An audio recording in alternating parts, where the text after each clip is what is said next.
The thoughts, views, and comments expressed by the hosts, guests, and callers on Beyond the Headlines are not necessarily those of management, ownership, or production unit of the Verizon Media Group. Beyond the Headlines is a production of ILTV Studios and cannot be reproduced or represented in part or entirety without express written permission of the Verizon Media Group. Beyond the Headlines is the intellectual property of the Verizon Media Group. Copyright 2021.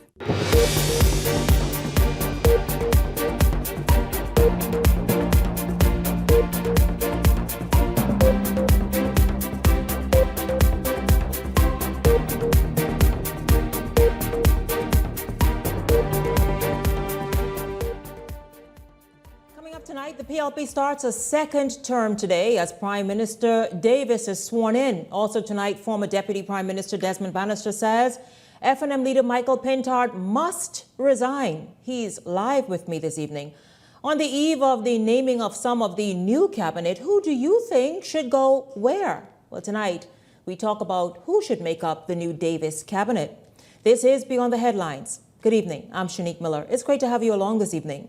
Philip Edward Brave Davis presented with the instruments of office for a second time in his political life today, officially marking his second consecutive term as Prime Minister of the Bahamas. Today's swearing-in ceremony comes following a commanding general election victory. The nation watched today as Philip Davis took the oath of office, but moments after that ceremony, the Prime Minister turned his attention to the bitter and divisive campaign season, delivering sharp comments about the state of the country's political climate. Jose Etienne has a look on how that ceremony went. It was also deeply disturbing that some campaigns sought to stoke fear and alarm by seeking to undermine trust in some of our key national institutions. It's a rebuke at the Free National Movement's campaign that revolved around accusations of widespread passport fraud. FNM leader Michael Pintard brought the allegations to the forefront during a by-election late last year, and since then, it became a centerpiece for campaign rhetoric leading up to the recently held general election. Passports for sale at Phillips Passport Shack, 2 for 5, 2 for 5. The allegations triggered heightened scrutiny of several public agencies, including the Passport Office, the Department of Immigration, and the Parliamentary Registration Department. This harms the whole country, and I pray that the damage will not be lasting. I pray that never again will our national institutions be weaponized in this way in pursuit of short-term political gain. Now, Davis and other government officials have repeatedly condemned Pintard and his team for pushing allegations of document fraud, as they also alleged that fraudulent passport holders were reportedly on the voters' registry. However, attention shifted to the FNM's campaign as more individuals were prosecuted for having bogus documents in recent weeks. In fact, a Bahamian Parliamentary Registration Department worker was also arrested in connection with what is believed to be a scheme to distribute fraud voters' cards weeks before the election. The claims shook public confidence in the integrity of the election, but that aside, the campaign period also took a sharp turn when Davis was accused of being a foreign prime minister. Political opponents also accused him of leaving the fate of the country's electoral process in the hands of illegal residents, a claim Davis has repeatedly rejected. Some of what was said and done went well beyond the bounds of personal decency. As a measure of success in our efforts to rebuild community, I hope that future elections may be judged on our ability to disagree strongly but engage respectfully. Well, that's Jose Etienne there with that story on today's swearing in, again, formally ushering in the second administration and the second term of Philip Edward Brave Davis. Well, joining me this evening, though, is former Deputy Prime Minister Desmond Bannister, who made headlines himself today, in fact, making a very strong call for present FNM leader Michael Pintard, who was re-elected in Marco City, to vacate the seat. Good evening to you, Mr. Bannister. It's good to have you here. Welcome to Beyond the Headlines. It's good to be here tonight. Thanks so much. Yes, you were very strong. You were very strong today in the headlines, saying that Michael Pintard, you feel now is the time for him to resign as FNM leader. Do you think this is the perfect timing for that conversation? First of all, let me as we come on, let me first of all commend the Bahamian people for having an election without significant violence. That speaks well to our people. Secondly, to congratulate Prime Minister Davis for winning the election. There are conventions in public life. And among those conventions is when you lose an election, you move aside so that other persons can be able to take that position. The wonderful thing about the 8 persons who have been elected by the Free National Movement is that they're all highly capable. Mm-hmm. They're all going to do an excellent job in Parliament. Outstanding. Mm-hmm. We have an outstanding team in Parliament. There's no reason to fear that any one of them could not lead the party. All of them can lead the party. Who would you suggest is the best individual? Because I felt, and I said this last night, maybe it's unfair for some of those first-timers to be pushed into the position of leadership of an organization like the Free National Movement, a major political organization in the Bahamas. That is unfair of them when they're just trying to sort of establish their political footing. Yeah, but you see, Shin, you don't know what somebody's political service can be, what their public service can be. So it's not fair for me to pick and suggest any names. What I am going to say is that this election was an all-time low for the FNM. Of all of the registered voters in this election, when you consider all the registered voters, the FNM got 21% of the vote. Mm-hmm. Never happened before in history. The FNM is a highly respected party. So 59% of the population voted, of the registered voters voted. And out of that group, the PLP got 30.7%. Mm-hmm. That has to tell you something. That has to tell you that Bahamians were not happy electing the PLP, re-electing the PLP. But they didn't see the FNM as an alternative. Mm-hmm. And when that happens, the leadership has to accept responsibility. So you feel as though if the leadership maintains into however long, that will just become a distraction that the FNM needs to kind of do away with now so they can have that much more time to rebuild? If the Bahamian people had confidence in the leadership, the FNM would have won this election. This was an election for the FNM to win. There's no question about that. And we had some really good candidates who have not been elected, some really, really good people who were not elected. So that concerns me. The PLP was prepared for this election. And I spoke with several candidates today who were unsuccessful. And they felt that compared to the PLP, they were in the Stone Age. The PLP would come to my house, they'd look at their phone, they had everything digitalized. They could tell me how many voters were in my house. They could tell me, they had everything digitalized. My party was walking around with paper, the same way we've done from I got in public life. Mm-hmm. We were not prepared for the age of technology.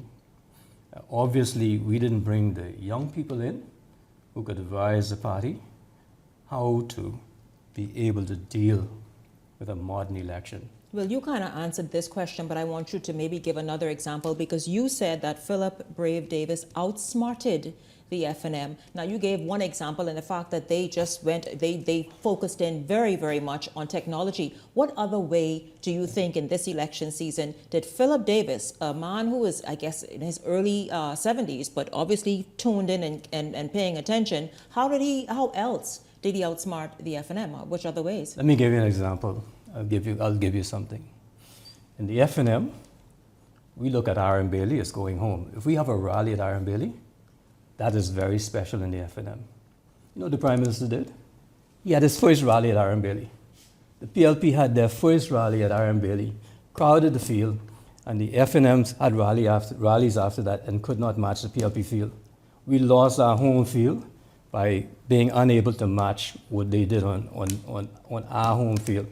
That's like when, I'll tell you what that's like. When I was a little boy, they used to say, if someone comes up in your face and cause you problems, slap them first and take their nerve. Okay? So the PLP So took their nerve. The PLP took our nerve. The PLP the Prime Minister did a number of strategic things that really caused challenges for us. You keep using the word "our," so it obviously. I'm an FNM. I was about. There's no question about that. You I'm are an an FNM, and a Absolutely. proud one. And Well, and I want my party to win the next election. We'll talk about that. But former Prime Minister Hubert Ingraham is also in the news today, saying that, listen, what led in part to the FNM's defeat at the polls is the fact that Minnis fatigue, people still holding the FNM in because of Minnis. Do you agree with that? And what would that be? What is it that they can't let go about Dr. Hubert Minnis's tenure as Prime Minister that still affects the FNM today? Two things I'll say. First of all, I admire and respect Mr. Ingraham. I'm not going to say anything in relation to what he said. I'm not. Secondly, Dr. Minnis is able to speak for himself. He and I spoke tonight. I'm sure that if he wants to, he'll be able to respond. But that is not the Bahamian people that I've spoken to on the streets, and significant numbers of people were just not accepting of the leadership of the Free National Movement. They looked at who could serve as Prime Minister in the country, and they wanted to see the current Prime Minister return to office because they did not see us offering a credible alternative. That is what I saw. And I was so sad to see that. I was so sad to see that we could have had an election and we basically gave it away. Do you think the Bahamian people gave clues or tried to nudge and say, listen, turn from that direction and perhaps come on this path? Maybe your message would be more appealing if you do that. Were there clues that were ignored, do you believe? I think there were many clues, but also because we cause a lot of self-harm to ourselves. We really caused ourselves a lot of problems. And aside from picking some very good candidates, as a party, we did not pull together as an organization.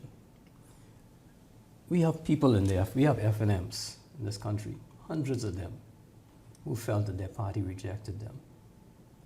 And the sad thing about that is that some of those persons led campaigns in certain constituencies to elect PLPs to office. Because they felt that their parties told them, and the Bahamian vernacular, carry your, you know what. Yeah. Okay? Those kinds of things have to be changed. We have to go back. This is how serious it is. We have to go back and find all those people and talk with them. Because so many of them want to be home in the FNM. That's all they knew all their lives, and they want to be home. There's a group called the Round Table. Very, very influential. Many faces and names you know, some who've been on your show. The Round Table consists of die-hard, lifelong FNMs. The FNM party needs to approach that Round Table group, talk with every single one of them, and tell them why they should come back home. Because they want to come home. They want to be part of the party again. Their party. What do you think specifically that the FNM failed to do, didn't do enough of, did maybe not so good a job under Pintard's leadership that again made the campaign not as impactful and effective as it could have been? Okay. We had a paucity of ideas. We did not have the ideas that could capture the imagination of the Bahamian people. And like the Prime Minister said today, that negative campaigning. We put up all these negative signs all over the place. In fact, you know, there was some stuff that were put up about me. How could I be an FNM opponent? The PLP, this is the first election where the PLP did not attack Desmond Bannister, but my party was attacking me online.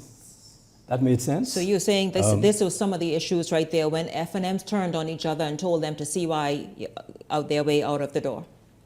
Yeah, but I could show you stuff online where false allegations were made about Desmond Bannister that came out of my party's war room. Okay. And with that said, though, see, you said the round table wants to return, and many others. There are many other individuals all over the country, as you pointed out quite rightly, right? But when they are attacked like that or feel that way, you're bigger than that. You are saying, listen, I don't care. I'm an FNM. I'm an FNM. I'm an FNM, and I'm waiting for us to get it together so we can all hold hands and move towards victory again at some point. But many others are so hurt or so disenfranchised, they don't necessarily hold the views that you do. If I go in a chat now, I could go in chats now with FNM members who feel that they've been sent away from the party, and you'll see all of them longing for a time when they will have leadership that will invite them back to the party and really mean it. And we have to appreciate that the FNM is the party that has brought significant reforms to this country. The FNM has brought good governance to this country. They can't do it with a small tent. We have to expand the tent and bring all our people back. I mean, can you imagine that with the number of people who were registered in this election? Over 209,000, a little over that. But the FNM lost votes from 2021. In 2021, the FNM got 46,000 votes. This election, we get 44,900. We lost votes. Yeah. We lost a percentage of the population who voted. We lost a percentage of the population of the registered voters. That tells you that there's significant changes that need to be made. If that happened in your business, you'd be firing people left, right, and center. Very true. Yeah. Very true. Prime Minister Davis went into this election with an approval rating of 61%. What does the new leader that you are lobbying for in the FNM, what qualities does that person need to have to be able to not just lead the organization, not just pull people back in, but also get the attention of the Bahamian people to say, listen, I'm that person that you need, that has the ideas, the momentum, the likability, whatever it may be, to help take this country forward? Now, let me just make it clear that I'm not lobbying for any specific person because I believe that the FNM has a really, really good team in the House. Okay, so I'm not lobbying for anyone.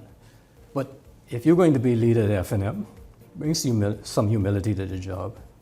And you start with that humility by being able to invite these people back to talk with you one-on-one, speak with them, find out why they are no longer part of the party, and get them to commit to being back because they want to be back. But you have to be humble enough to talk with them. I mean, for the first time in history, the COI beat the FNM in certain constituencies. In Angliston, the COI got more votes than us. Yeah. In Pinewood, the COI got more votes than us. And believe me, Bahamians were pulling for Lincoln to win because they wanted to see him in the House. But it never happened before. Someone want me to ask you, and I love to have my audience engaged, so very, very quickly. Ask Mr. Bannister if you requested, they feel you're being unfair to make this request and that Michael Pintard steps down and resign. They said, did you do this in 2021 after the general elections and Dr. Minnis lost? Did you step out and say, Dr. Hubert Minnis, you must resign? Dr. Minnis and I spoke right after the elections. He determined that he was going to step aside. He went to the first meeting of his parliamentarians, and I'm not going to call any names, but there's certain persons now who I could call names who are involved who told him that he must go. And within 3 days, I believe he was gone. So there's a difference in how you approach parliamentary conventions, and he approached it appropriately. Yeah. So they want to ask that question to some of the people who are now in Parliament. You'll find out exactly who put that to Dr. Minnis, who told Dr. Minnis he had to go. Okay, well, like that's a straight talker. I tell you, no games played. Desmond T. Bannister Thank you very much, former Deputy Prime Minister, again speaking on the state of the Free National Movement. And obviously this evening you heard him why he feels FNM leader Michael Pintard must resign now. Thank you very much for being here this evening. Thanks for inviting me on. It's good to see you. Thank you. When we come back, we're going to get to more of election talk. Remember, I said we were going to have, views from Grand Bahama and the youth panel. Well, all that's coming up. Come on, this is a big deal, right? So we're going to get to that. There's tomorrow night show as well. But when we come back, we're going to look at what it is many of you are expecting from this new re-elected PLP government, and also who should go where in terms of cabinet positions. It's all straight ahead on Beyond the Headlines.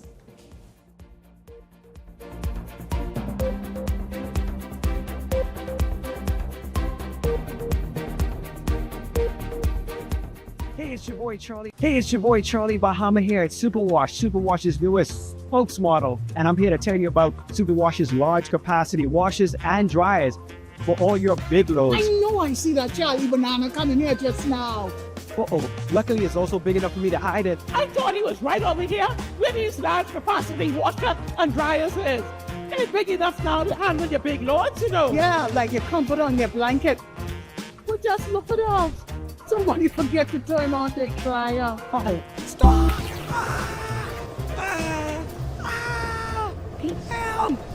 You hear something? Yeah, that's the sound of clean. Superwash washes you, presses you, and entertains them 24/7. Welcome to Grand Bahama Tiles post Mother's Day pop-up sale. This Thursday and Friday, enjoy 15% off store-wide. Come in and see our new arrivals of outdoor and indoor tiles with new designs and textures. There's something special waiting just for you. Just 2 days only. Call them at 352-7920. Restrictions apply.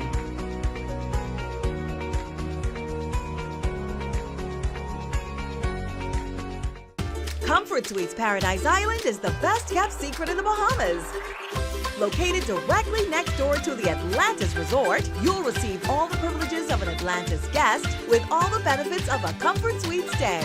Enjoy everything Atlantis has to offer, including Aquaventure Water Park, plus all the amenities of Comfort Suites. Free Wi-Fi, free breakfast daily, and kids stay, play, and eat free. Visit ComfortSuitesPI.com.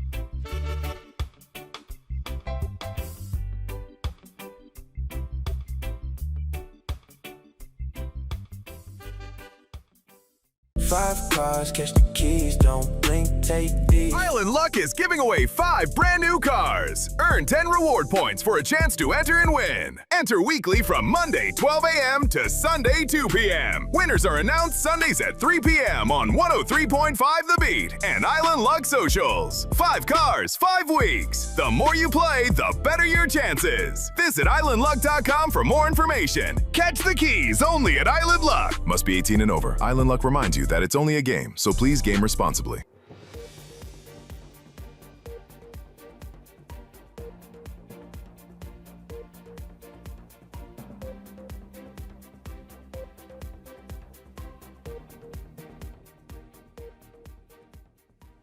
Welcome back to Beyond the Headlines. With the Progressive Liberal Party securing a consecutive term in office, questions are now turning to what comes next for the country.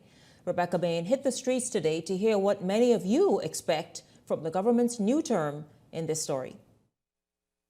The ballots have been counted, the recounts finalized, and the Progressive Liberal Party has officially returned to government. But among residents, reviews of the party's last term remain mixed. Some say they were pleased with the government's performance. From 1 to 10, 10. A 7. I think they did the best with what they had to deal with. Others, however, say they were left disappointed. They need to step up on the game. Last time I get them 4. 1.5. Those residents pointing to issues they claim were never fully addressed during the government's previous term, fearful that they could continue into this new administration. Well, the roads are still in disarray. You know, flooding right now. Cost of living is very high. You know, they say they take the water off the bread, but I don't see it. Dealing with the mental health issues of a lot of our citizens, which I see is on the increase. Homelessness is on the increase. How complicated it is to get government documents and government or processes done. Government pay for civil servants, you know. I believe the civil servants deserve a raise. And while those issues remain on the table, some are calling for stronger policies and laws to help create a better future for all Bahamians. Immigration laws definitely need to be looked at, definitely. Some of the labor laws we need to look at as well. Environmental laws. Murders. You know, can you imagine a fella on bail for 3 and 4 murders? Can you imagine that? You know, then child molestation. And while some are hopeful that new legislation could help improve conditions across the country, others argue that existing laws must first be properly enforced and applied fairly to everyone. All of us have to abide by the laws of the country, including the Prime Minister, including the Governor General. So it's important that we respect that and to live up to that as well and hold all of us accountable for what we do. With expectations already high, some residents are warning that public support for the Progressive Liberal Party could quickly fade if promises made during the campaign are not delivered. If they don't, well, someone else would probably have to step in next behind them. Janelle Longley, Eyewitness News. Well, let's jump right in right there. Welcome to Beyond the Headlines. Beyond the Headlines contributors, Peggy Candace and Ellington Ferguson. Good evening to both of you. It's good to have you both here. Good evening. It's great to be here, Shanique. Good evening, Shanique. Good evening, Candace. It's good to be here. Thank you. Good evening, Bahamas. You know, I didn't see you both until right now after the election. So as I asked last night's panel, I'll ask you all, and then we'll jump into some of what that story raised. Any surprises with the vote on Tuesday? No, not really. I expected, I work hard for it to be, that there would be a 2 straight victory for the Progressive Liberal Party and the Prime Minister of the Commonwealth Bahamas. It is so. I am extremely pleased. Well, Shanique, the only surprise for me really is the performance of the Coalition of Independents in the fact that other than the safe seats that the F&M normally enjoys, the Coalition of Independents basically relegated the Free National Movement to a third-party status. When you go throughout the constituencies, many of the Coalition of Independents candidates who, I mean, I can't even tell you what their name is right now, they were outperforming the Free National Movement candidates. I mean, in some cases, in big numbers. The COI one, I think, about, performed better. I think in 3 to 4 constituencies, so they, in other words, they got the second largest amount of votes in about 4 constituencies, and so they did. That story, though, we heard that story. The cost of living and wages and civil service having increase in salaries. Those were some of the major points that stood out to me. This is what the Bahamian people said that they want to see in this term. And so let's just look at what's been done with regards to helping ease the burden of the cost of living, inflation. What's been done? I imagine more will be done in this term. But where does that stand now versus where it stood, let's say, 5 years ago? Shanique, you know, a lot of people, I believe, are repeating what is put out there without doing their personal research. Because had they done their own personal research and not just listening to what is being said, especially by people who oppose the administration, previous and current being the same, had they done that, they would have realized that the Bahamas is on an upward trajectory. And this is not just me saying, this is by international rating agencies and financial institutions who are monitoring us and grading us. Everything about what is happening in this country is progressing.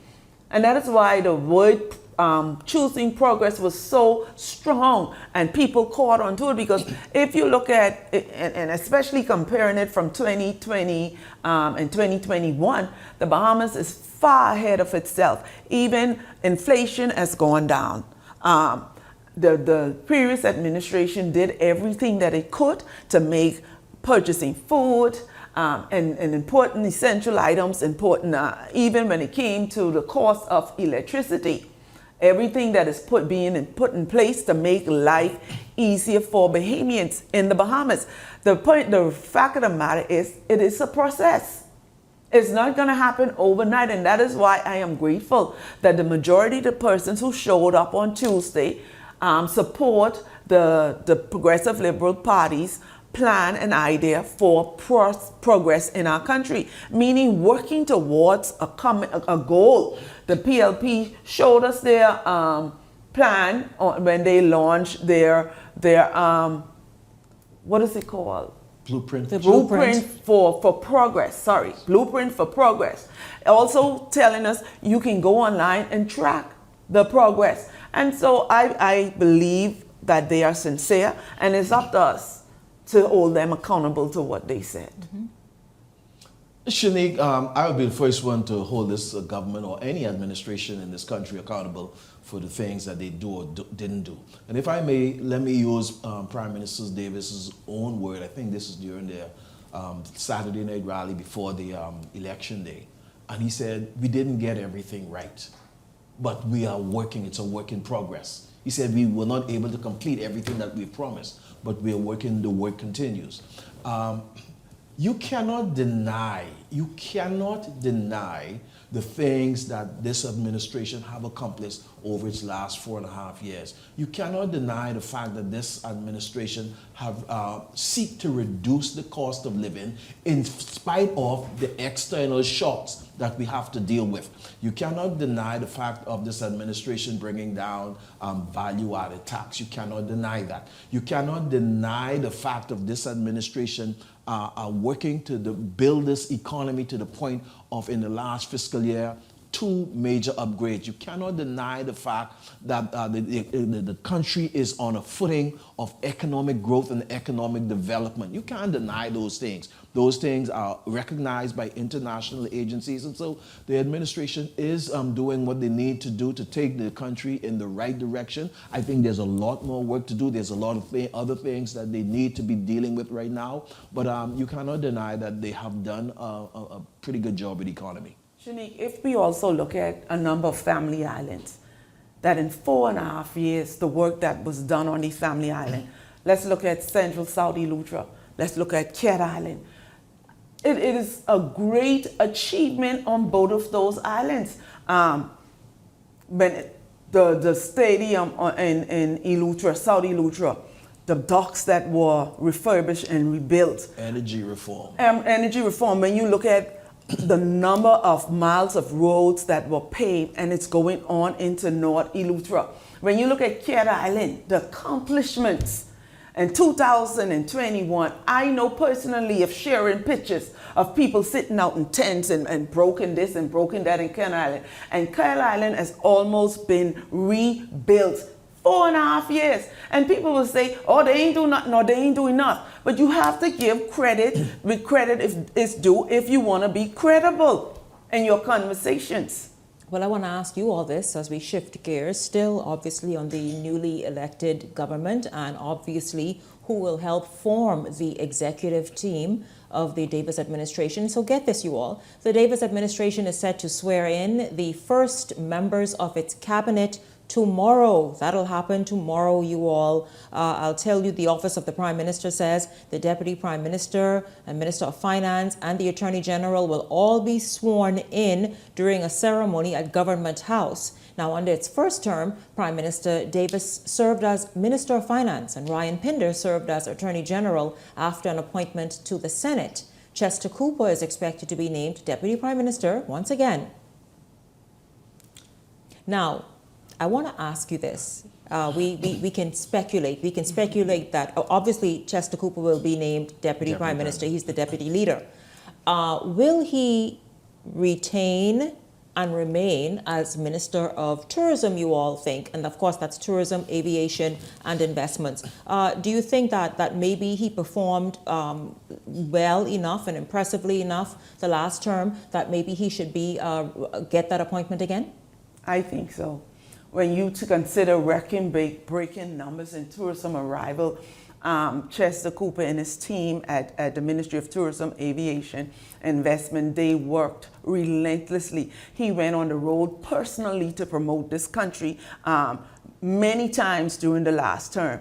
I feel in this case, with tourism on the rise, tourism is one of the reasons cited in one of the reports of the regulating international agency for the reason that the Bahamas was once again upgraded 2 times. I figure if it isn't broke when it relates to tourism, when we look at the number of airports that are on the way, that were completed, that are in renovation, Chester has done a phenomenal job. Deputy Prime Minister Cooper has done a phenomenal job. And in this case, if it didn't break, I think they should go with it. So I'm waiting to see. I'm excited about it.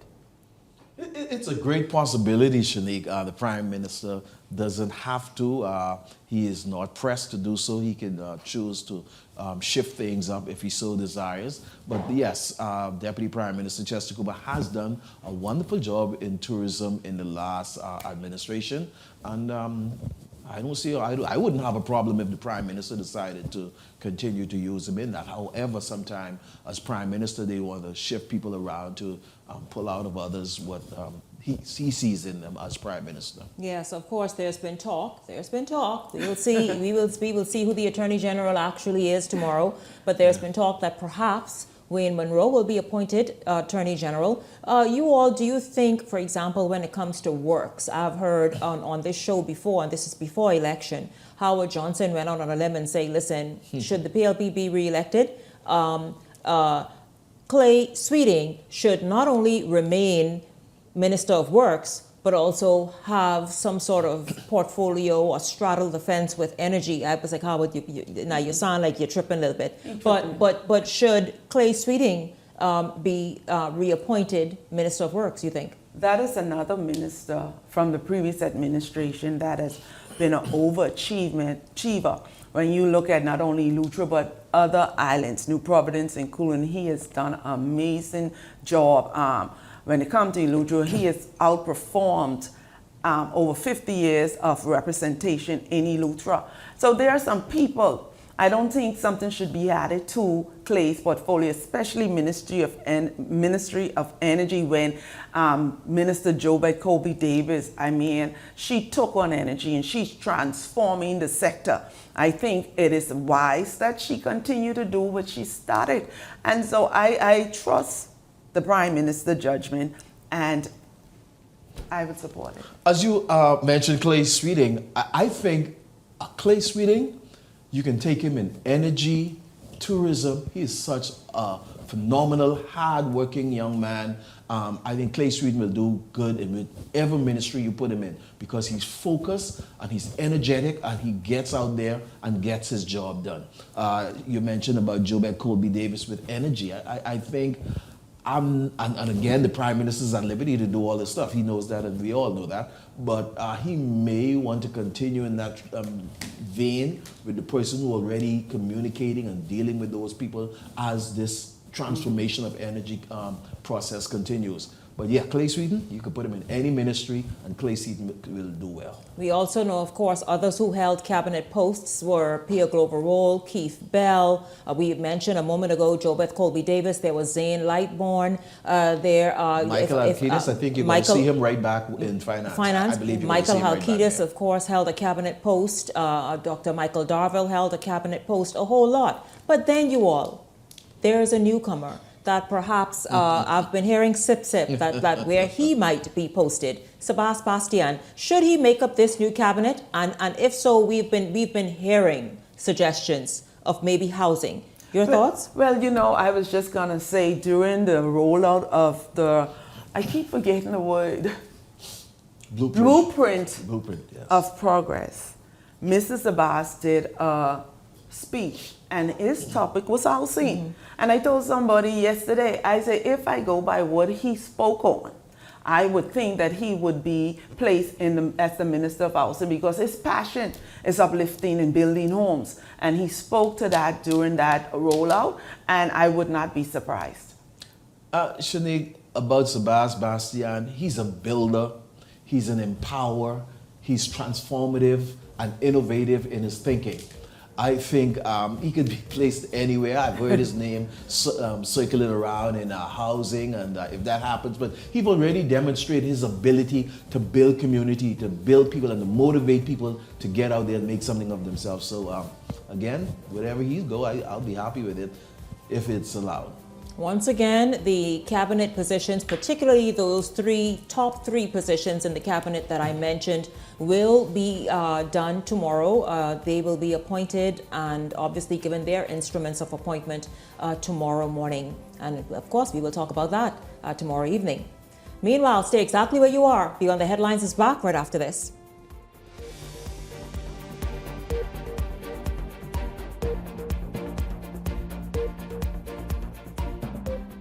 Wealth should not only belong to a select few. At Investar, we believe the door should be open to everyone. We provide options for planning a better future.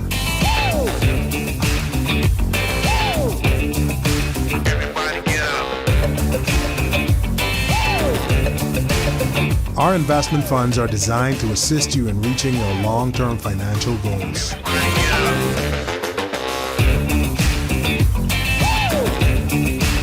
Let us show you how.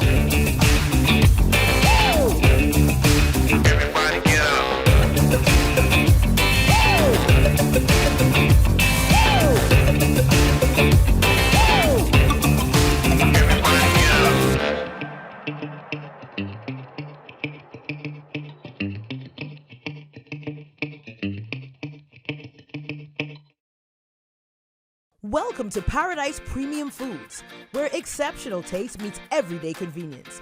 Right in the heart of Hurricane Hole Plaza, whether you're planning a beachside brunch, an intimate dinner, or simply restocking your favorites, we offer only the finest selection of local and imported goods, handpicked for quality, freshness, and flavor. At Paradise Premium Foods, shopping is effortless, service is personal, and every visit feels like a treat. From gourmet meals to go to organic essentials and indulgent treats, this is your neighborhood market elevated. Live well, eat better. Discover Paradise Premium Foods, now open at Hurricane Hole Plaza, Paradise Island. Paradise Premium Foods. Taste the difference.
Welcome back to Beyond the Headlines. It's good to have you all here. Let me just get to this comment and then we will move this along. So here's and thank you very much for your comment, by the way. Thank you all for participating.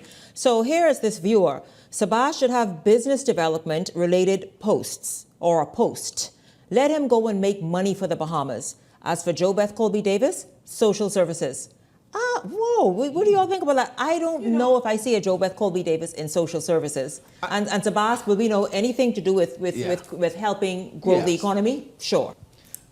I wouldn't say I can't see a JoBeth in social service. I think JoBeth has tremendous energy, and if she was to be put in social service, I think you'll see a major change in that ministry, and I think that ministry need a kind of a shock and shift like that. So I think that may be good for social services. You know, one of the problems that this country has been facing when we switch government every 5 years is that a new minister would have to go and catch up with whatever what was outstanding and try put their own touch onto what is going on. It normally took us 18 months for the new minister or anything to start under a new administration. The advantage that this administration have is that many, all except one of the cabinet minister, was re-elected. And so when we look at, let's use Minister And he will JoBeth. still be a cabinet minister. Yeah, let's use Minister JoBeth, who's doing a outstanding job in the Ministry of Energy. So much so that the Ministry of Energy in the new era of energy here was mentioned also in a report that of course the Bahamas to be upgraded. They said they like what they see that is happening. This is under Minister JoBeth's leadership. The transformation that is taking and BPL is underneath Minister JoBeth leadership. The LNG that is coming online is under Minister JoBeth leadership. When you look at what is being the solar plants that are going, the different contracts that already been signed for different family islands. So that means a new minister will have to catch up when JoBeth is almost the architect of these transformational things that is happening in energy. And so I think she's a great fit. I'm not saying that she would not be a wonderful minister of social service because of a caring attitude towards people.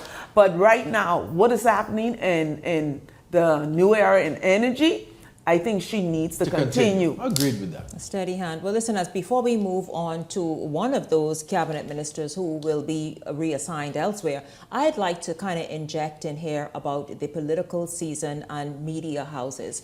There's been a lot of back and forth, and it is to be expected during a political season of biases and favoring one party over another. Certainly, many of those words were aimed right here at me and my biases. Let me tell you about what happens during an election season.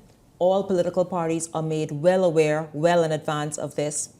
Whenever there's a political season, the operation of a show, for example, like Beyond the Headlines, changes.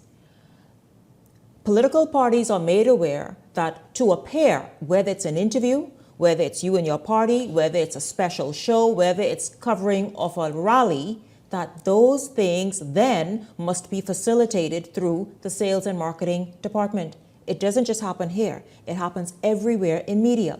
And so when many of you saw, and you saw me, for example, covering, say, a PLP rally, and I would say 1,000,000 times in a broadcast, this is a paid political broadcast. That is what that means. Now, that was not just something extended to the PLP, for example. That was made available to anyone who actually wanted, any political organization or independent candidate. You all saw Dr. Minnis was here a few times because it was available to anyone.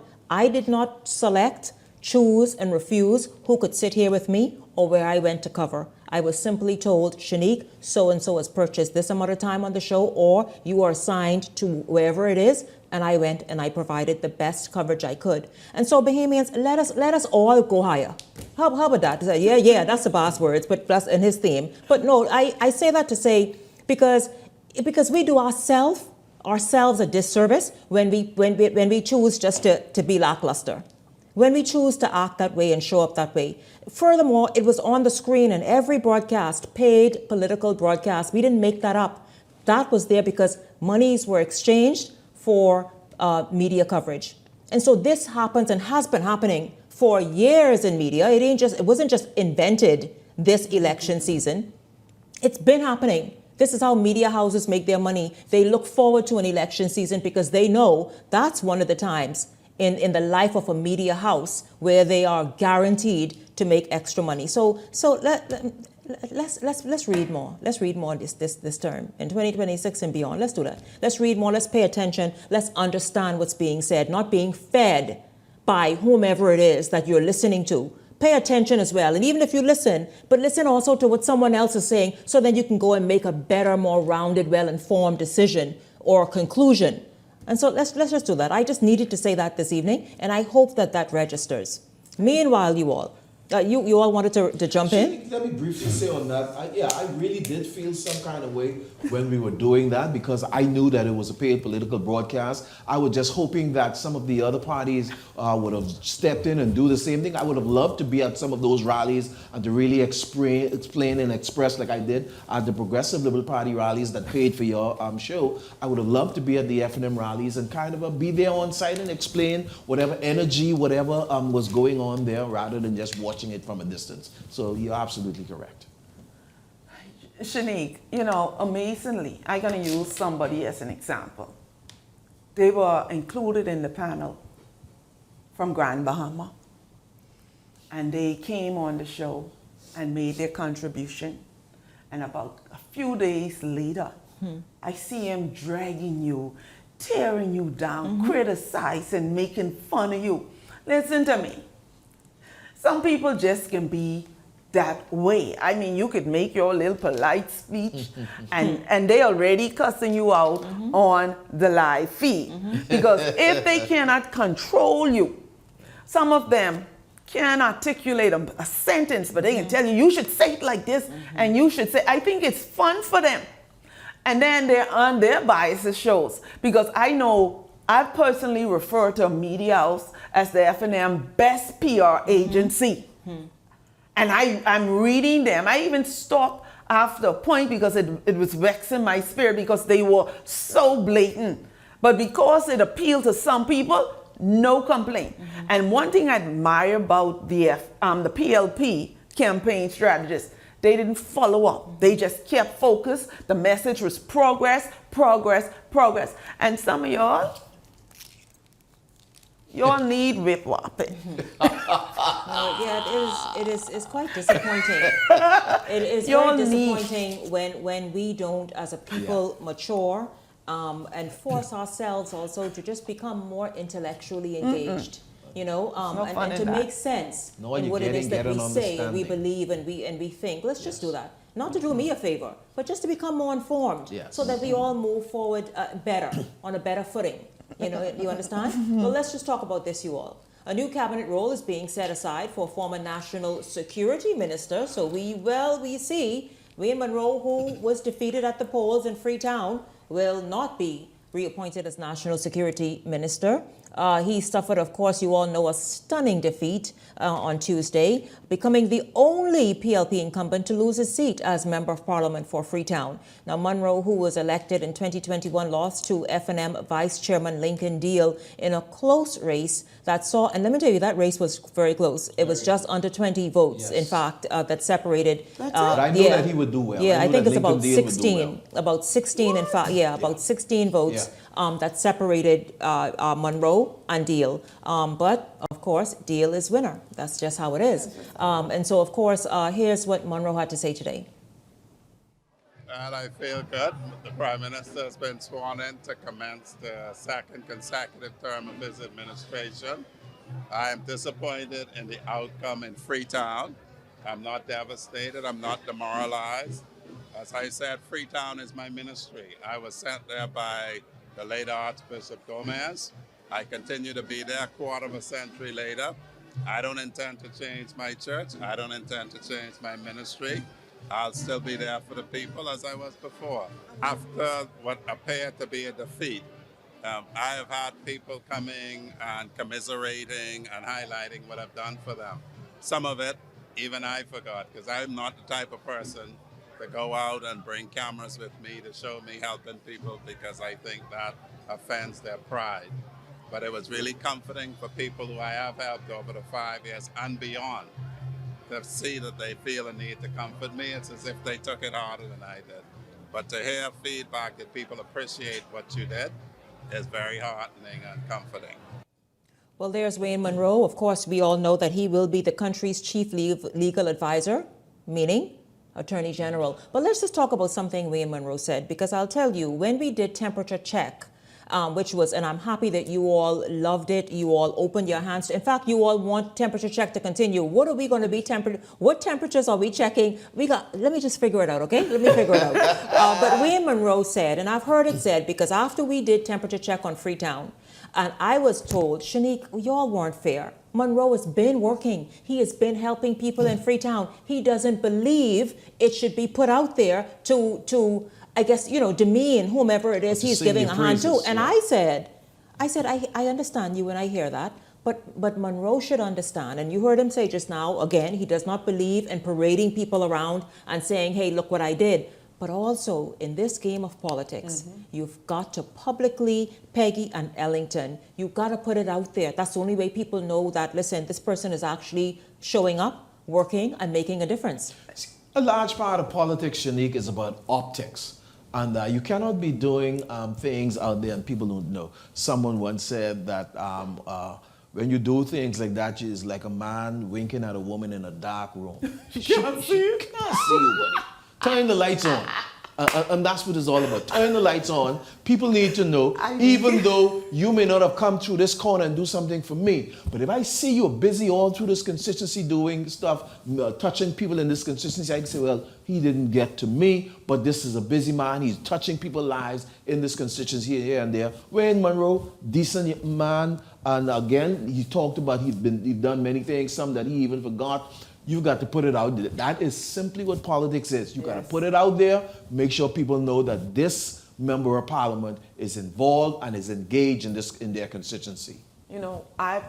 Even during temperature check, I went and I checked the presence and the performance on social media. And it counts for a lot. Many of the progressive liberal candidates had to catch up.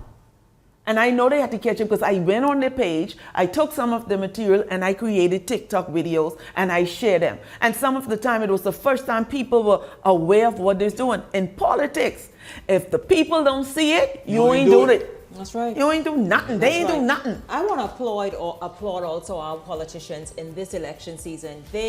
You all had TikTok ringing. I mean, of course, Friday is Weekend Review Fridays. We'll have some new, because obviously the new ministers and a whole lot more to tell you about. But I just want to applaud many of you who understood where politics is now. You heard Desmond Bannister at the top of tonight's show talk about showing up with a phone and being able to say, okay, this is what's happening in this home and all that. That is where politics and quite frankly, businesses headed. And of course, campaigning, where it's headed at very tech savvy. You must kind of tap into that somehow, wherever level you want to come in at, but you have to be a participant in that new space.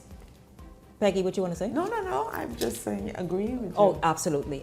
Well, listen, I wanted to get to, of course, we will hear tomorrow evening from, you hold up the bell, we will hear from Dr. Dwayne Sands tomorrow evening as we do a sort of a week in review. And I promise you this, we'll also hear about what happened in Grand Bahama. The Free National Movement won 3 seats there. That's right, my Grand Bahama panel they are waiting to have their say, and you're going to hear from them tomorrow evening as well. Thank you very much, Peggy. Thank you, Ellington. Thank you for being here. Of course, to T. Desmond Bannister, thank him very much, former Deputy Prime Minister. And a huge thank you to all of you for tuning in this evening. I certainly enjoyed having you here. I look forward to seeing you right back here tomorrow evening. That's Peggy and her antics, y'all. I look forward to seeing you right back here tomorrow evening. For the entire Beyond the Headlines team, I'm Shanique Miller. Make it a great evening, everyone.